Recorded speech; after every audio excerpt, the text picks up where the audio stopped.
นี้ไปเป็นรายการพุทธานุภาพดำเนินรายการโดยพระธรรมสิริเมธีผู้ช่วยเจ้าวาดวัดราชาธิวาสวรวิหาร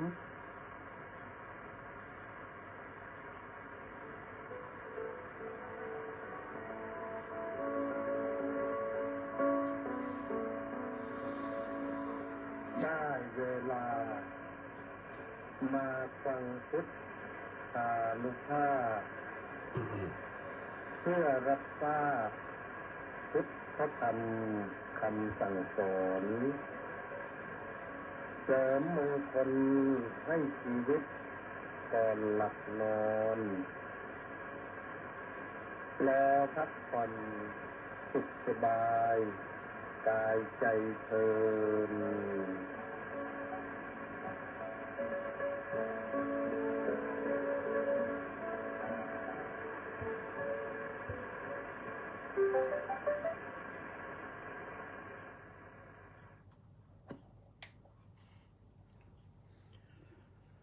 อะระหังสัมมา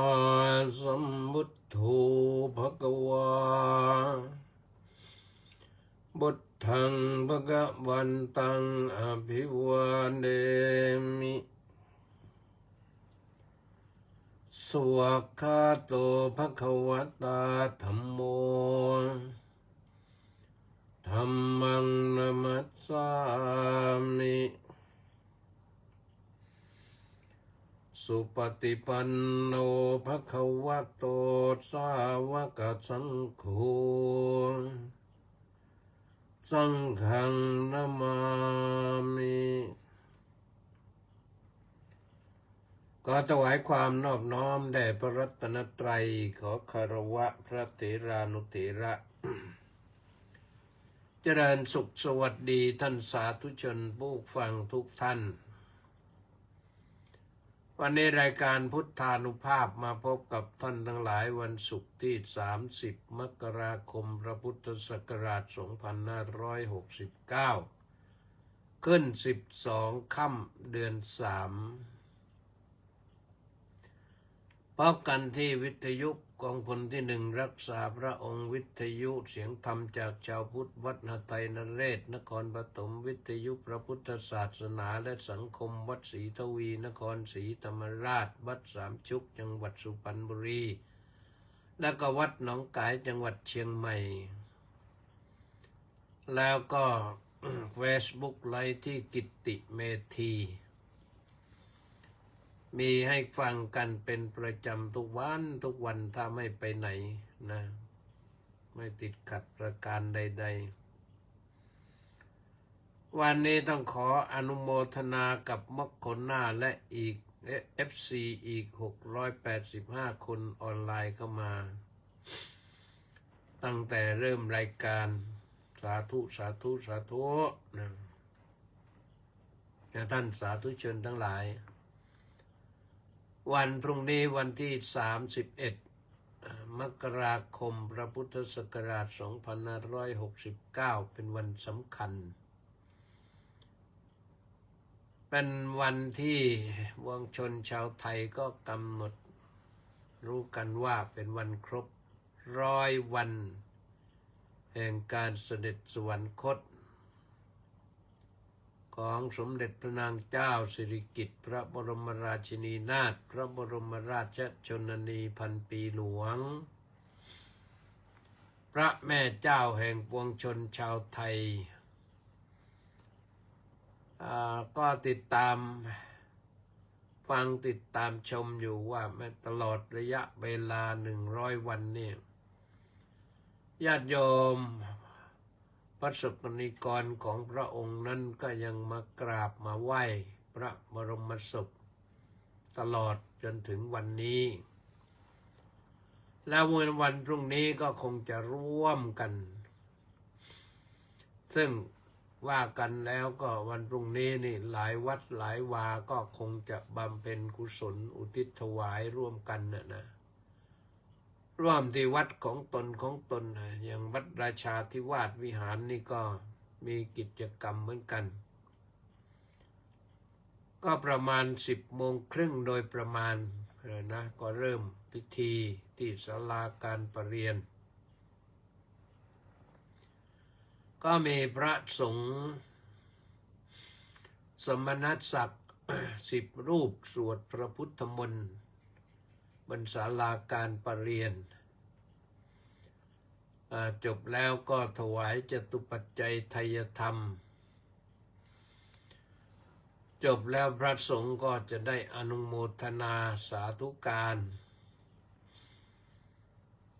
ต่อจากนั้นก็จะได้ถวายภัตตาหารเพลแด่พระภิกษุสามเณรวัดราชาธิวาสวิหารก็มีประมาณ50 รูปก็อยากให้เชิญชวนนะมาอยากเชิญชวนท่านสาธุชนทั้งหลายโดยเฉพาะ FC ของรายการพุทธานุภาพนี่มาร่วมบุญร่วมกุศลกันที่ศาลาการประเรียนนะศาลาการประเรียนก็อยู่ท่าน้ำญาติโยมมาแล้วก็เลยไปดูท่าน้ำก็ได้นะกำลังสร้างบันไดอยู่เดี๋ยวบันไดเสร็จก็จะได้มาปล่อยปลาจะได้มาลอยกระทงจะได้มาลอยอัฐิอะไรต่างๆก็แล้วแต่ที่ญาติโยมจะใช้บริการเพื่อความสะดวกลอยกระทงก็จะได้สะดวกมีบันไดยาวไปจากสะพานหน้าวัดไปถึงโน้นแหละติดกับคลองท่ออยู่ริมแม่น้ำเจ้าพระยาไปถึงคลองท่อนั้นกั้นระหว่างวัดราชาธิวาสวิหารกับทาวาสุกรีทุกคนจะได้ใช้ประโยชน์ต่อไปนี้ก็มีบันไดเรียบร้อยก็จะได้ใช้ประโยชน์เนี่ยโดยเฉพาะอย่างยิ่งงานลอยกระทงก็จะได้จัดงานลอยกระทงให้สมบูรณ์ทีนะวันพรุ่งนี้ก็เชิญชวนไปร่วมบุญร่วมกุศลกันก่อนน้อมรำลึกนึกถึงสมเด็จพระนางเจ้าสิริกิติ์พระบรมราชินีนาถพระบรมราชชนนีพันปีหลวงซึ่งพระองค์เสด็จสวรรคตไปไม่ใช่นะเสด็จสวรรคตครบ100 วันพรุ่งนี้นะภาคเช้าอาตมาภาพเองก็อยู่ร่วมงาน แต่ว่าภาคเย็นก็รับอาราธนาเข้าไปในวังแล้วก็พรุ่งมะรืนนี้ด้วยนะอันนี้ก็เป็นเรื่องที่ได้รับพระมหากรุณาธิคุณมานะก็พระองค์ทรงบำเพ็ญประโยชน์ไว้มากมายมหาศาลแต่ละวันนั้น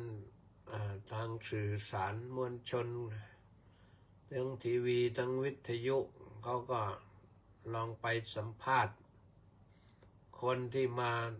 ถวายสักการะเคารพนบนอบพระองค์ท่านแต่ละคนนี่ให้สัมภาษณ์คล่องเลยเพราะว่าพระองค์ทรงบำเพ็ญประโยชน์มาในหลากหลาย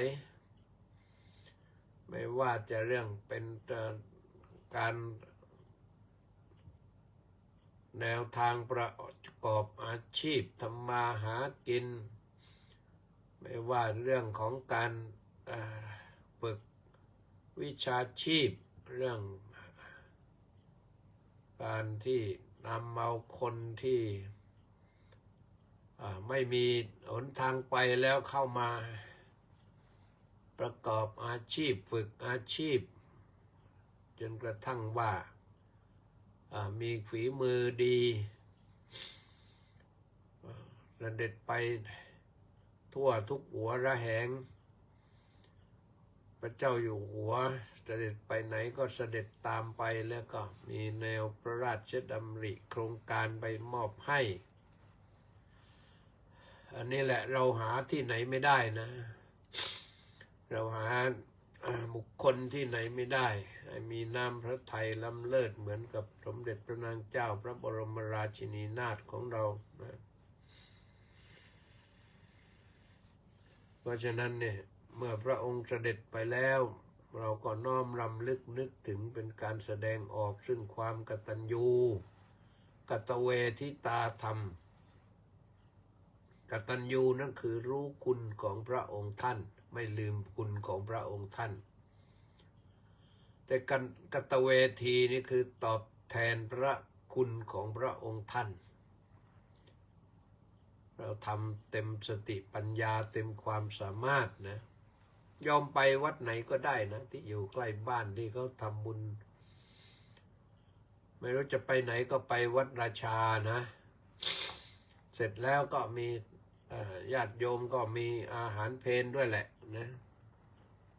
อาหารเพลของโยมก็คืออาหารกลางวันก็ขอเชิญชวนทุกท่านนะที่ไปได้ ท่านสาธุชนทั้งหลายวันนี้ตั้งหัวข้อเรื่องว่าประทับใจในสังเวชนียสถานประทับใจอะไรบ้างนะสังเวชนียสถานนี่ก็มีที่ประสูติที่ตรัสรู้ที่แสดงปฐมเทศนาและก็ที่ปรินิพพานแต่เวลาเราไปนมัสการสังเวชนียสถานเนี่ยเรามีที่อื่นด้วยที่จะไปกราบไปไหว้กันนะ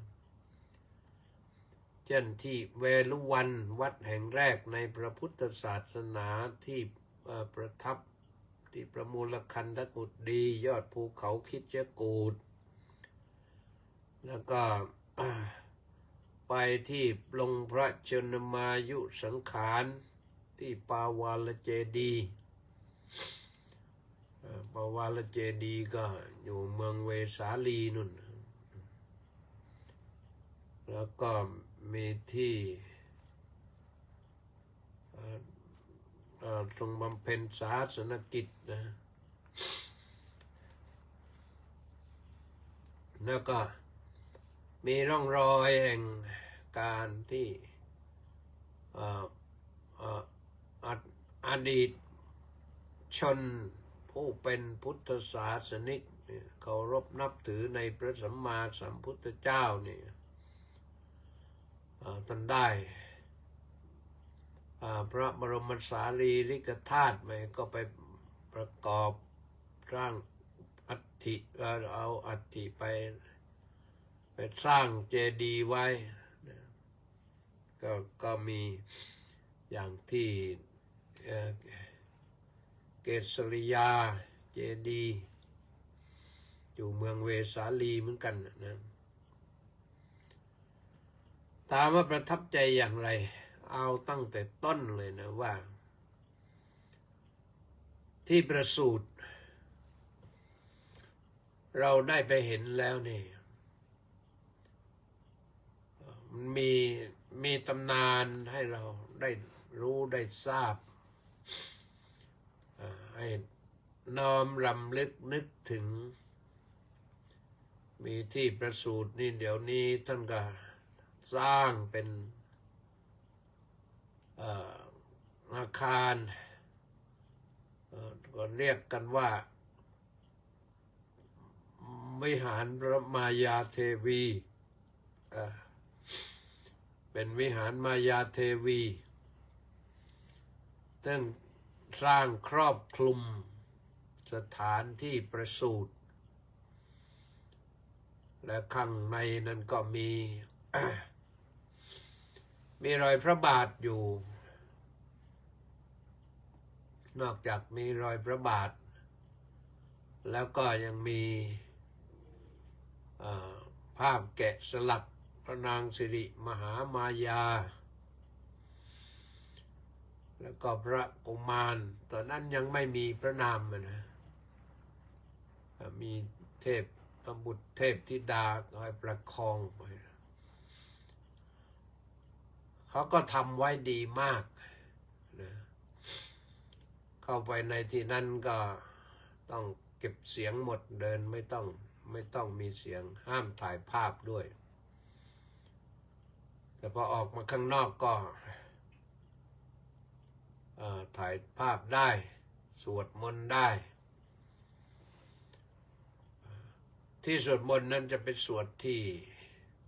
หลักศิลาจารึกของพระเจ้าอโศกมหาราชซึ่งอยู่ใกล้ๆกันนั่นแหละพระเจ้าอโศกมหาราชไปประดิษฐานเสาศิลาจารึกของพระเจ้าอโศกไว้มีตัวอักษรจารึกไว้ด้วยว่าที่นี่เจ้าชายสิทธัตถะประสูติมาดูโลกแต่ว่าเป็นอักษรพราหมณีนะเขาแกะเป็นภาษาที่อ่านเข้าใจได้แล้วในหนังสือนะแล้วก็มีสระโบกขรณีสระโบกขรณีนั่นคือสระที่ชายน้ำชำระพระบรกายของพระกุมารในตอนนั้นเราน้อมรำลึกนึกถึงว่าพระองค์ประสูติเกิดแตกออกข้างพระคันประทับยืนพระนางมายาเทวีก็ประทับยืนแตกออกข้างพระคันลงมาถึงพื้นดินก็ไม่ล้มมีเทพพระบุตรเทพธิดาประคับประคองแล้วก็ดำเนินไปได้7 ก้าวครบ7 ก้าวแล้วก็เปล่งพระอาสพิวาจาว่าอโกหมัสสมิโลกัสสะเศธโธหมัสสมิโลกัสสะเชธโธหมัสสมิโลกัสสะอายะมันติมาเมชาตินัตถิดานิปุณพโวเราเป็นผู้เลิศที่สุดแล้วในโลกเราเป็นผู้ประเสริฐแล้วในโลกเราเป็นผู้เจริญที่สุดแล้วในโลกชาตินี้เป็นชาติสุดท้ายของเราเพราะใหม่ไม่มีแก่เราอีกต่อไปนี่เรียกว่าอาสพิวาจาวาจาที่เปล่งมาอย่างทรนงองอาจก็ทำให้มีผู้สงสัยว่าเป็นไปได้เลยเด็กออกจากคันมารดาเดินได้7 ก้าวแล้วก็มือขวาชี้ขึ้นข้างบนมือซ้ายก็ห้อยอยู่เปล่งวาจาอย่างนั้นเอากันว่าเป็นเรื่องที่ไม่ธรรมดาก็แล้วกันนะถ้าเด็กธรรมดาก็นอนอูแวอยู่แหละแต่นี่เด็กไม่ธรรมดาเด็กที่สร้างสมบารมีมา4 อสงไขยกับแสนมหากัปแล้วมาอย่างนี้แล้วก็ไปอ่านดูในมหาประธานสูตรนั่นพระไตรปิฎกเล่ม10สูตรที่1นะอัปปดานังดิดานันจานิบานันจาสุดัสสนังนะมหาประธานสูตรมหานิทานสูตรมหาปรินิพพานสูตร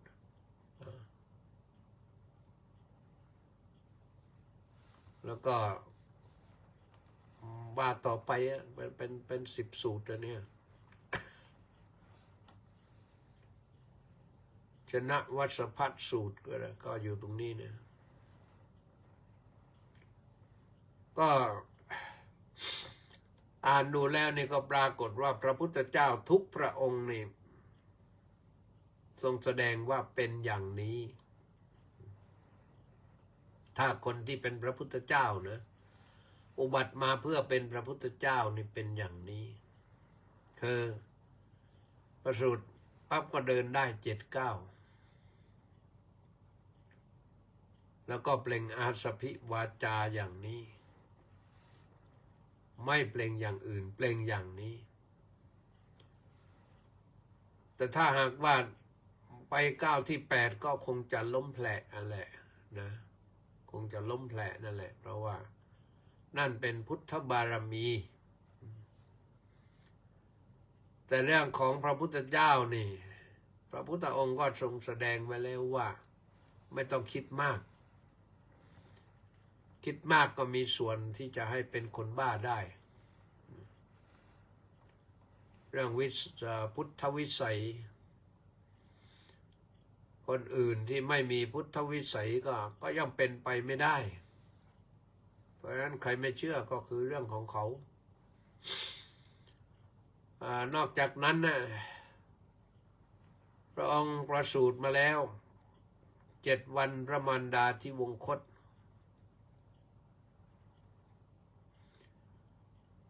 ก็เป็นธรรมดานะเป็นธรรมดาของพระโพธิสัตว์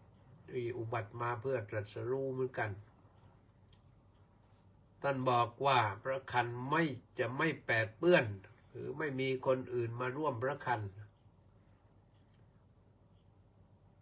ถ้าเป็นพระมารดาของพระพุทธเจ้าแล้วหมายความว่าต้องให้กำเนิดพระโพธิสัตว์ที่จะมาเป็นพระพุทธเจ้าแล้วพระมารดาต้องถึงแก่ที่วงคตสามัญชนก็เรียกว่าถึงแก่ความตายนั่นคือที่ลุมพินีสถานณสถานที่นี้นี่เมื่อก่อนก็เงานะเมื่อก่อนก็เงาแต่เดี๋ยวนี้นี่ได้พุทธศาสนิกชนผู้มีกำลังศรัทธาท่านคุณหญิงสุดารัตน์เกยุราพันธ์ช่วงที่ไม่เป็นรัฐมนตรีไม่เป็นสสอะไรตอนนั้นก็ไปแล้วก็ไปเห็นกันเลยไปปฏิรูปตรงนั้นสวยงามนะก็มีอยู่ช่วงหนึ่งที่ท่านใช้คำว่าพระพุทธเจ้าน้อยนี่คนก็ฮือฮากันว่ามันไม่ถูกก็เลยเปลี่ยนใหม่นะพระเจ้าชายสิทธัตถะนั่นแหละตอนนั้นยังไม่เป็นพระพุทธเจ้าแต่อนาคตต้องเป็นพระพุทธเจ้าแน่นอนทำว่าอย่างสวยงามอาตมาภาพเองไปแล้วก็เกิดความภาคภูมิใจนะความภาคภูมิใจว่ามีฝีมือคนไทยมีศรัทธาคนไทยไปสร้างไว้ที่อื่นมันไม่มีนะที่ตรัสรู้ที่แสดงแบบธรรมเทศนาที่ปรินิพพานเนี่ยคนไทยเราไม่ได้มีส่วนรู้เห็นเลยแต่พม่านี่ก็ไปทำนะที่ตรัสรู้เขาก็ไปทำที่ปรินิพพานก็ไปทำที่แสดงปฐมเทศนานี่คงไม่ได้ไปทำนะเพราะมันเป็นองค์พระเจดีย์นะเพราะฉะนั้นไปแล้วก็มันเกิดความรู้สึกว่าที่เราเห็นสิ่งนี้เราเคยอ่านมาเราเคยรู้มาเราเคยเรียนรู้มาเนี่ยมันเกิดความประทับใจว่าพระพุทธเจ้าของเราอุบัติขึ้นแล้วณที่นี้เป็นที่บ้านเกิดพระพุทธเจ้าจากที่เป็นบ้านเกิดก็เคยไปถึงเมืองกบิลพัสนะไปถึงพระราชนิเวศไปถึงวัดนิโครธารามที่พระเจ้าสุโธทนะสร้างถวายตอนนี้ท่านพระครูอะไรปริยัติวชิระเมธีหรืออะไรเนี่ยท่านมหาน้อยไปเป็นเจ้าอาวาสอยู่วันนั้นไปก็เจอแต่ท่านก็ไปคณะ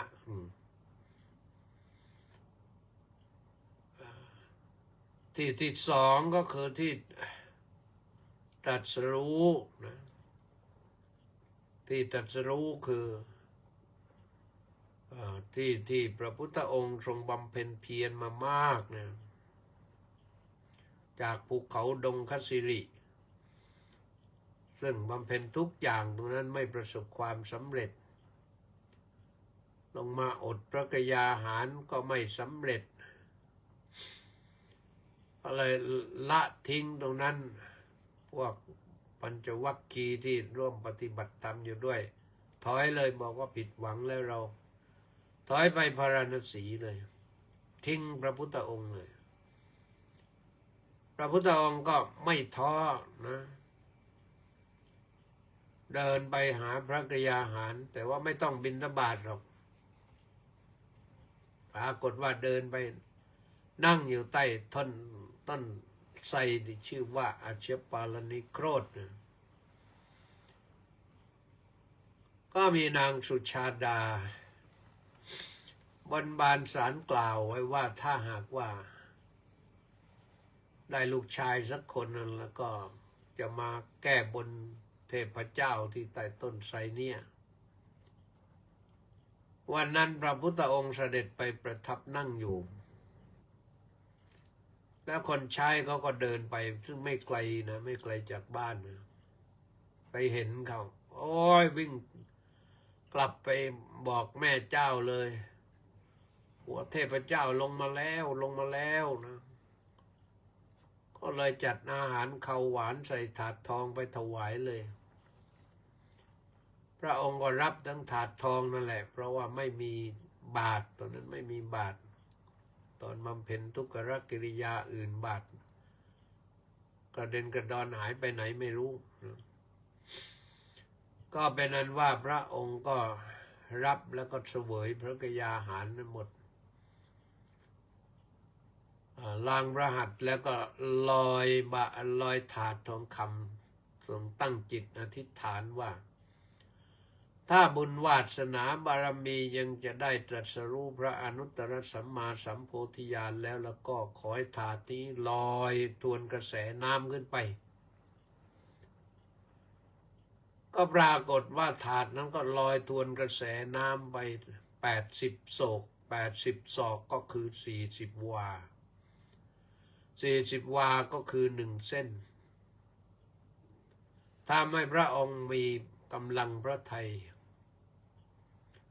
แต่ว่าก็เสด็จข้ามแม่น้ำเนรัญชราไปฝั่งตะวันตกประทับนั่งอยู่ตรงนั้นฝั่งตะวันออกเรียกว่าฝั่งอุรุเวลาอุรุเวลานั่นแปลว่ามีหาดทรายเป็นขอบเขต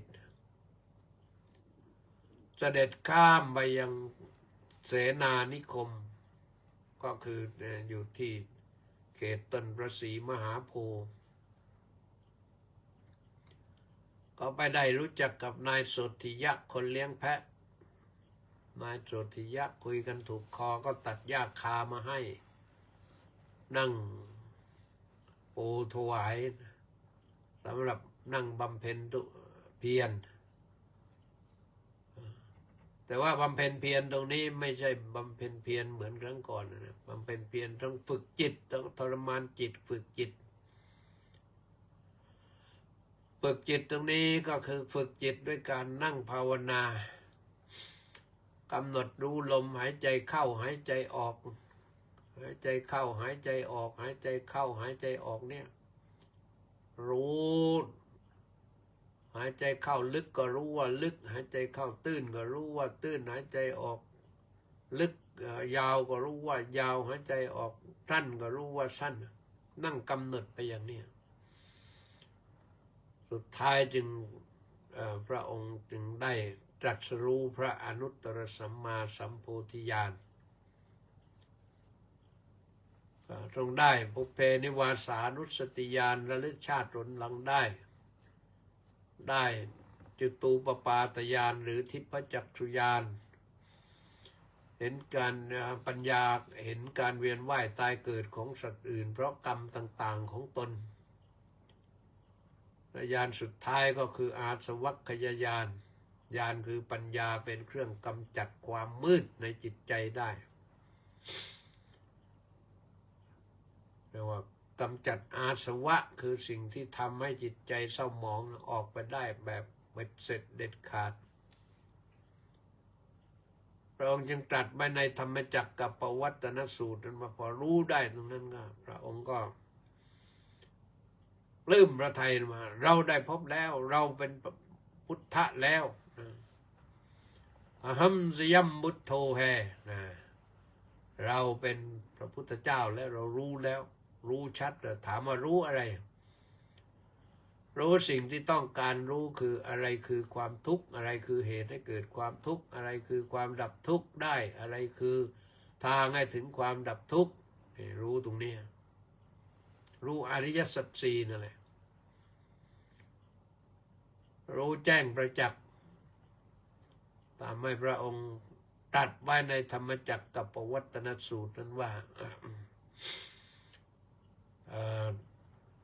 จักกุงอุณปาดิญาณังอุณปาดิปัญญาอุณปาดิวิชชาอุณปาดิอาโลโกอุณปาดิได้ธรรมจักสุได้ดวงตาเห็นธรรมได้ญาณอย่างรู้ลึกลงไปมากกว่าที่เคยรู้แล้วก็ได้ปัญญารู้กว้างขวางออกไปเรียกว่าไม่มีขอบเขตไม่มีประมาณแล้วก็ได้วิชชาคือความรู้แจ้งทะลุทะลวงตลอดเลยรู้อะไรก็รู้อย่างชัดเจนอย่างรู้ทุกข์นี่แหละรู้ชัดเจนรู้เหตุให้เกิดทุกข์ก็รู้ชัดเจนรู้ความดับทุกข์ได้ก็รู้ชัดเจนรู้ทางให้ถึงความดับทุกข์ได้ก็รู้ชัดเจนปัญญาของพระองค์นั้นทะลุไปถึงอาโลโกอุทปาธิปัญญารู้โลกอาโลโกเนี่ยรู้โลกทั้งปวงโลกทั้งที่เราอยู่อาศัยโลกที่อยู่ในมิติอื่นในโลกอื่นพรหมโลกพระองค์ก็รู้เทวโลกพระองค์ก็รู้มนุษย์โลกก็รู้สัตวโลกอื่นๆก็รู้เบตโลกก็รู้แล้วก็อะไรนรกโลกก็รู้ทรงรู้ชัดนะนี่คือความรู้ของพระองค์ถามว่าได้ที่ไหนได้ที่ใต้ต้นพระศรีมหาโพธิ์ปัจจุบันเรียกว่าพุทธคยาองค์พระเจดีย์พุทธคยาเราไปจากประเทศไทยนี่จะไปถึงจุดนี้ก่อนอื่นเพราะว่าเครื่องบินมันไปลงที่นั่นที่คยาไปเห็นแล้วก็ปลื้มใจนะแต่ว่าเดี๋ยวนี้ก็ต้องระมัดระวังมากพวกอันธพาลมันก็เคยเอาระเบิดไปวางไว้ในนั่นนะแต่เดี๋ยวนี้เขาเข้มงวดมากกล้องถ่ายก็เอาเข้าไปไม่ได้เครื่องเสียงอะไรก็เข้าไปไม่ได้ห้ามทุกอย่างห้ามถ่ายรูปเราก็เข้าไปสวดมนต์ได้เข้าไปนั่งสมาธิภาวนาได้ไปศึกษาได้ณที่นี้นี่นอกจากที่นั่งประทับนั่งตรัสรู้แล้วเป็นสัปดาห์แรกที่ทรงประทับนั่งอยู่7 วันนะสัปดาห์ที่2ก็ทรงย้ายไปที่อนิมมิสเจดีย์คือไปประทับยืนเพ่งที่นั่งตรัสรู้ไม่กระพริบตา7 วันจากนั้นก็ส่งย้อนกลับมาใกล้ที่มาจงกรมอยู่ใกล้ต้นพระศรีมหาโพธิ์7 วันเรียกว่ารัตนจงกรมเจดีย์สัปดาห์ที่4ก็ย้ายไปที่รัตนคระเจดีย์ก็ไปประทับนั่งพิจารณาปัจจัย24เหตุปัจจโยอารัมมณปัจจโยอธิปติปัจจโยนั่นนะสัปดาห์ที่5นี่เสด็จย้อนกลับไปที่อัชฌปาลนิโครธเขาเรียกว่าไปที่ตำบลอุรุเวลาฝั่งโน้นก็ว่าไป7 วัน ก็ไปประทับเสวยวิมุตติสุขอยู่สัปดาห์ที่ 6ก็ไปที่สระมุจลินสระมุจลินก็คือมีพญานาคใหญ่พระองค์ไปประทับนั่งอยู่ในริมสระก็ปรากฏว่าฝนโปรยลงมาวัฏลิกานะตรงนั้นเป็นวัฏลิกาแปลว่าฝนพรำลงมาไม่ใช่ฝนตกหนักพญานาคเห็นฝนตกลงมาอย่างนั้นก็เกรงว่าถ้าตัวเองรู้แล้วไม่ช่วยพระพุทธเจ้าก็อาจจะศีรษะอาจจะแตกเป็น7 เสียงก็ได้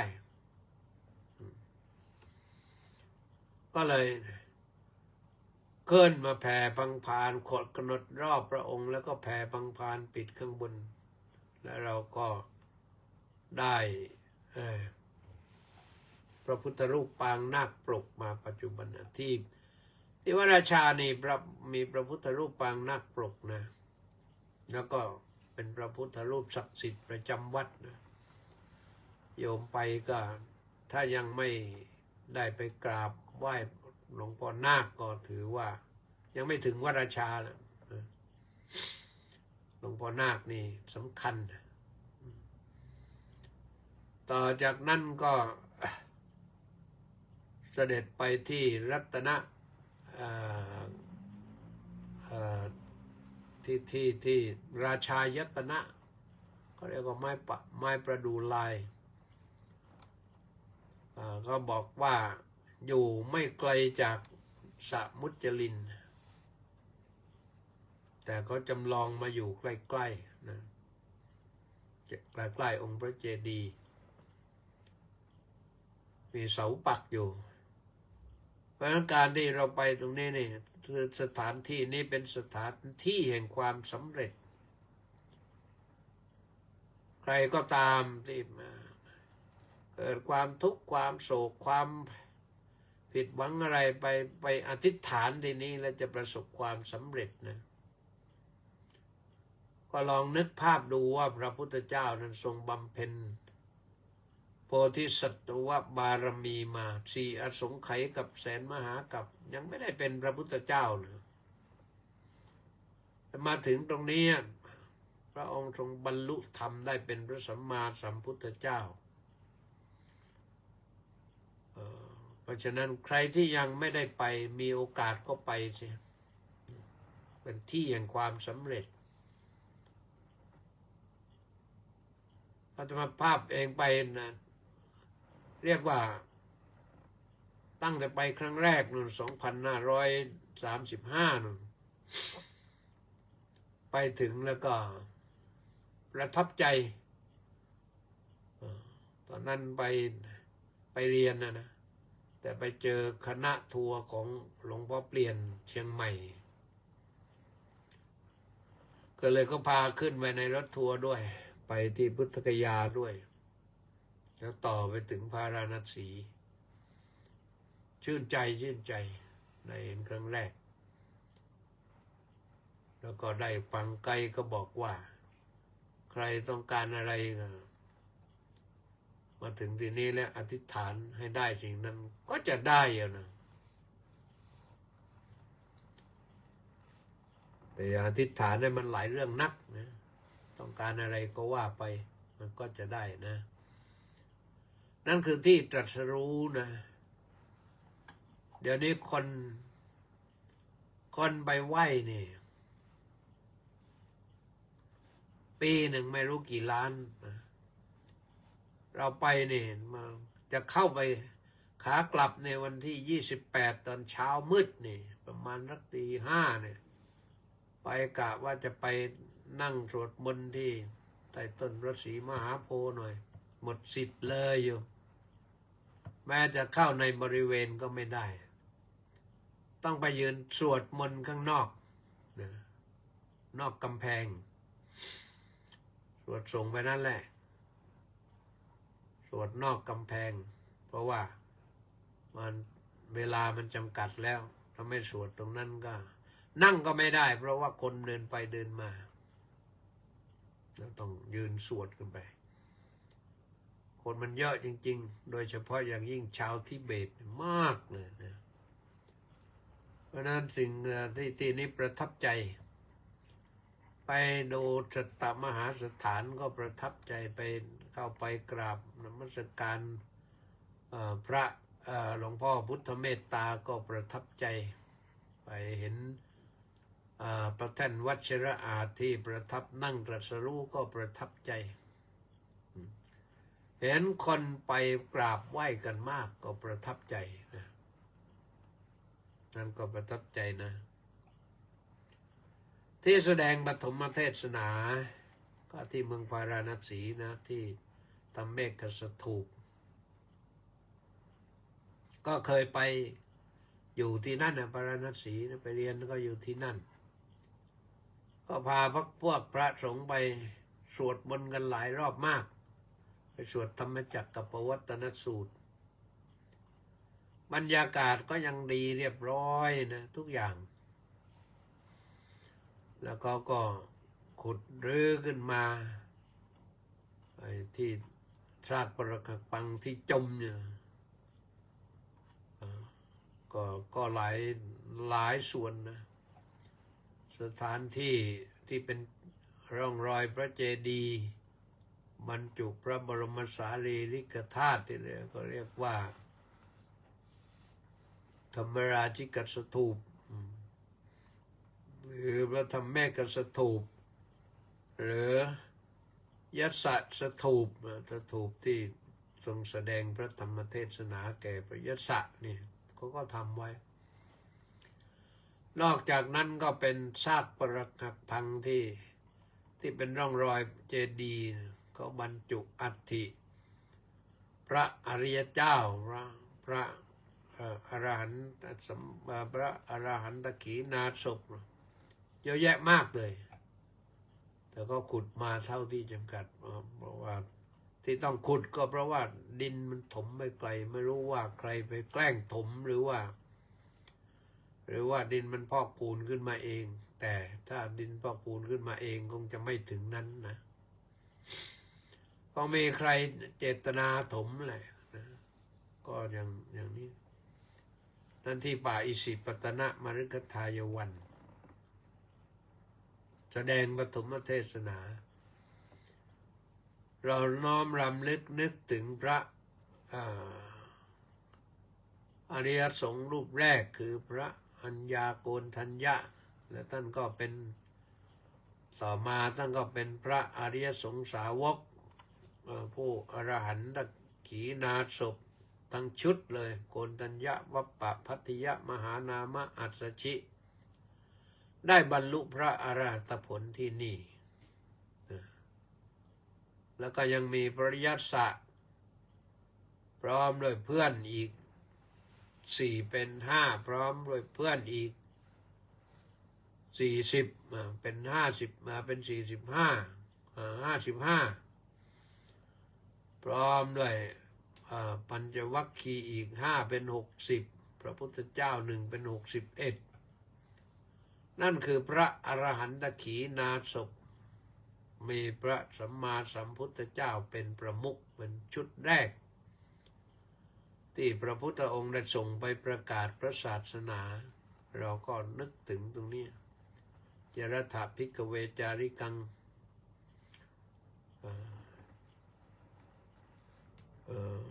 อายินตันตาปัสสนจิตตเตกายัสสะเพดาปรมรณา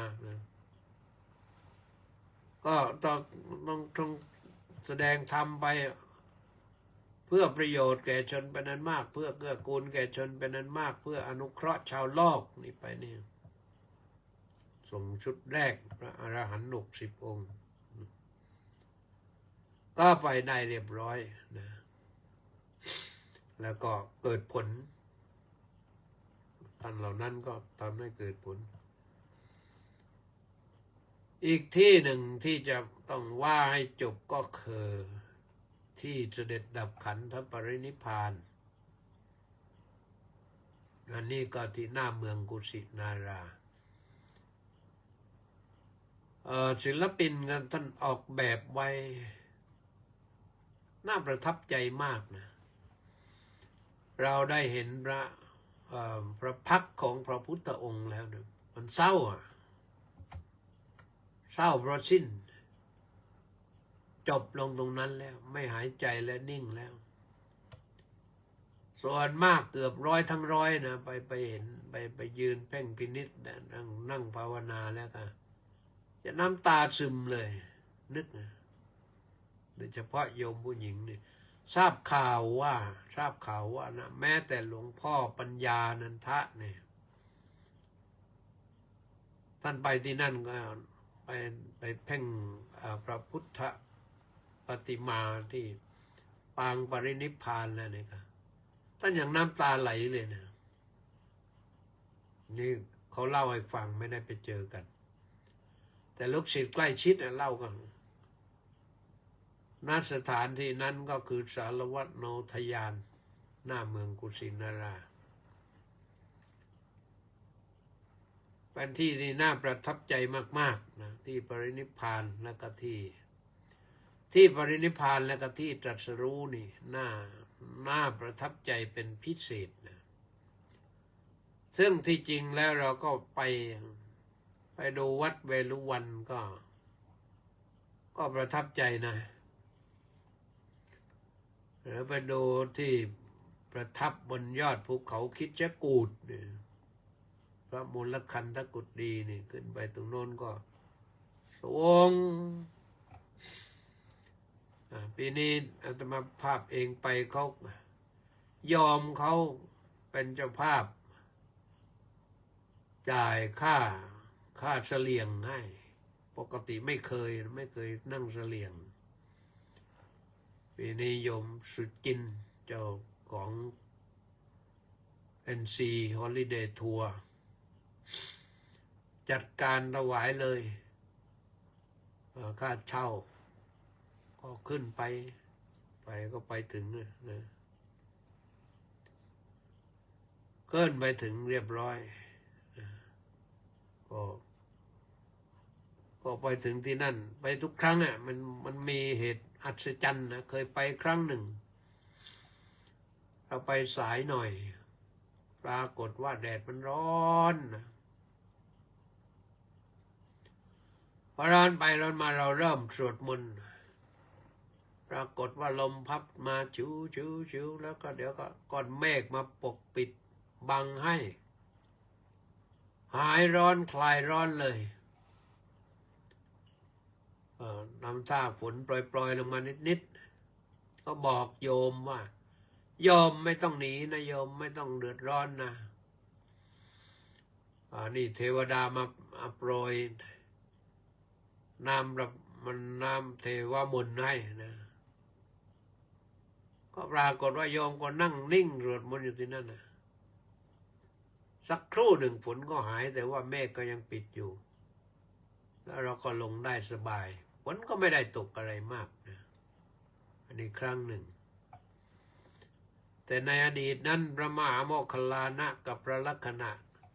ลงจากภูเขาคิชกูฏไปบิณฑบาตปรากฏว่าไปเห็นเปรตเห็นอหิเปรตพระลักขณะถามพระโมคคัลลานะว่าหลวงพี่เห็นอะไรหลวงพี่เห็นอะไรเดี๋ยวเราก็ไปถามต่อหน้าพระพุทธองค์ก็แล้วกันนะก็ปรากฏว่าพอไปถึงหน้าพระพุทธองค์ก็ตั้งแต่ถามเลยก็เล่าให้ฟังพระพุทธองค์ก็ยืนยันว่ามันเป็นเรื่องจริงไม่ใช่เรื่องเสกสรรปั้นแต่งนะพวกเขาคิดจะกูดก็น่าสนใจนะที่ปาวาลเจดีย์หรือที่ปรงพระชนมายุสังขารเนี่ยก็ที่อัมพปาลีวันนะก็สำคัญเห็นแล้วก็เศร้าเหมือนกันนะแต่ว่าตอนนี้ก็ดีขึ้นแล้วนะดีขึ้นเขาสร้างเจดีย์ใหม่ขึ้นมาสวยงามอยู่ใกล้ๆกันนะก็นี่คือความน่าประทับใจหรือความประทับใจในสังเวชนียสถานเวลาหมดแล้วก็ต้องขอฝากไว้เท่านี้นะทีนี้ต่อไปก็เป็นเรื่องอ่านรายชื่อมีใครเข้ามาบ้างเมื่อคืนหายหมด วันนี้สมศรีลักษณะวิราชมาแล้วน้อมกลับนมัสการสาธุสาธุสาธุเจ้าข้าสาธุเฉลิมพงษ์กำแพงแก้วกราบสาธุครับพระอาจารย์สาธุมณีแสงจันทร์น้อมกราบนมัสการสาธุสาธุสาธุเจ้าข้าสาธุมาจากอินเดียนุ่นรังสรรค์ทองสร้อยน้อมกราบนมัสการถวายความเคารพพระเดชพระคุณท่านเจ้าคุณโดยความเคารพอย่างสูงครับน้อมกราบนมัสการสาธุสาธุสาธุครับสาธุแปะนันทิการก็บอกว่าน้อมกราบนมัสการสาธุสาธุสาธุเจ้าข้าสาธุแม่ชีสมใจก็บอกว่าสาธุสาธุสาธุเจ้าข้าสาธุต้าสิทธิมงคลก็บอกว่านมัสการสาธุครับสาธุกำพลผู้มณีท่านสวกราบนมัสการในวันที่30/01/2569นี้ด้วยความเคารพอย่างสูงครับผมสาธุนะวัดป่าบนเนินสุโขทัยน้อมกราบถวายความเคารพพระเดชพระคุณครับผมสาธุแล้วก็หลวงปานลักษณะบิลลาศน้อมกราบนมัสการสาธุสาธุสาธุเจ้าข้าสาธุกิมอินบุญแท่นก็บอกว่ากราบนมัสการเจ้าข้าสาธุสาธุสาธุสาธุเจ้าข้าสาธุสริตพงษ์เทศบำรุงสาธุครับพระอาจารย์สาธุเนติแก้วแคนมาว่ากราบสาธุสาธุสาธุและขอน้อมใจถวายความเคารพครับท่านเจ้าคุณสาธุมัคโคนาโมเมก็กราบนมัสการสาธุเจ้าข้าสาธุวีรวิทย์ระฆังทองกราบนมัสการพระคุณเจ้าสาธุสาธุสาธุสาธุมีอีกไหมป้าจ่ายจินดาน้อมกราบสาธุสาธุสาธุเจ้าข้าสาธุแล้วก็คุณสุนทรเจนวันนี้มานะรับฟังอยู่ครับได้ทบทวนพุทธประวัติดีมากครับสาธุหมดท่านี้นะอนุโมทนาทุกท่านที่ติดตามสดับรับฟังแล้วก็แชร์บ้างนะกดไลค์กดแชร์ก็ว่างั้นไม่ได้บอกข้างต้นเนาะบอกตรงนี้แหละฟังจบแล้วแชร์ต่อก็ได้นะไม่เป็นไรก็ที่จริงแล้ววันนี้ก็อาการไม่ค่อยดีนะครั่นเนื้อครั่นตัวนิดตอนกลางวันวันนี้ก็เสียงนั่นหน่อยก็ถือว่าพอไปได้นะไม่มีใครสงสัยอะไรก็ถือว่าพอไปได้พรุ่งนี้ก็ใช้ได้แล้วนะ เอาละขอความสุขความสวัสดีความเจริญในธรรมของพระสัมมาสัมพุทธเจ้าจงบังเกิดมีแด่ทุกท่าน